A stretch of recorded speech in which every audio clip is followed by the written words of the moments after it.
ఆంధ్రప్రదేశ్లో ప్రస్తుతం కొన్ని కీలక రాజకీయ పరిణామాలు జరుగుతూ ఉన్నాయి. అండ్ వచ్చే ఎన్నికలను దృష్టిలో పెట్టుకొని ప్రధాన రాజకీయ పార్టీల అధినేతలైతే వ్యూహాలు, ప్రతివ్యూహాలు, ఎత్తులు ఇప్పటి నుంచే వేయడం అనేది స్టార్ట్ చేశారు.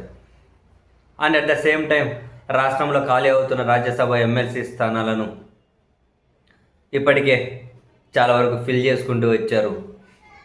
ఈ క్రమంలో ఈ నెల 27వ తేదీన వైఎస్ఆర్ ప్రభుత్వ హయాంలో నామినేట్ అయిన ఇద్దరు ఎమ్మెల్సీలు ఎవరైతే ఉంటారో ఆ ఎమ్మెల్సీల పదవీ కాలం ఈ నెల 27న ముగియబోతూ ఉంది.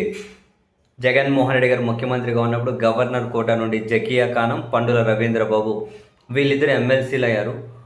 జకియా ఖానం బహుశా బీజేపీలో ఉన్నట్టున్నారు. అండ్ పండుల రవీంద్రబాబు గారు ఏమో ఏ పార్టీలో ఉన్నారో తెలియదు. ఆ రెండే ఎమ్మెల్సీలు ఖాళీ కాబోతూ ఉన్నాయి. సో ఆంధ్రప్రదేశ్ కూటమి ఖాతాలో ఆ రెండే ఎమ్మెల్సీలు పడబోతూ ఉన్నాయి.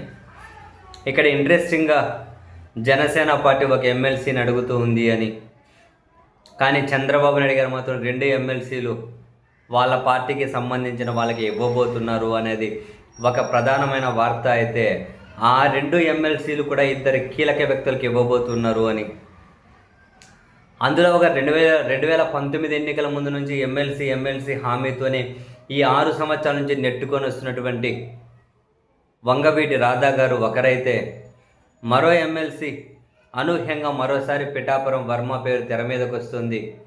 పిఠాపురం వర్మకి అండ్ వంగవీటి రాధాకి ఎమ్మెల్సీలుగా అవకాశం కల్పించబోతున్నారు అని తెలుగుదేశం పార్టీ అనుకూల ఛానల్లోనే వార్తలు ప్రసారం అవుతూ ఉంటే భలే ఇంట్రెస్టింగ్ అనిపించింది. కారణం ఏంటి అంటే, పిఠాపురంలో ప్రస్తుతం వర్మ గారి పరిస్థితి ఏంటో చూసాం. ఆయన ఇన్ఛార్జ్గా కూడా తొలగించేశారు. ఆయనకి ఏది కీలకమైన బాధ్యతలు కూడా అప్పగించలేదు.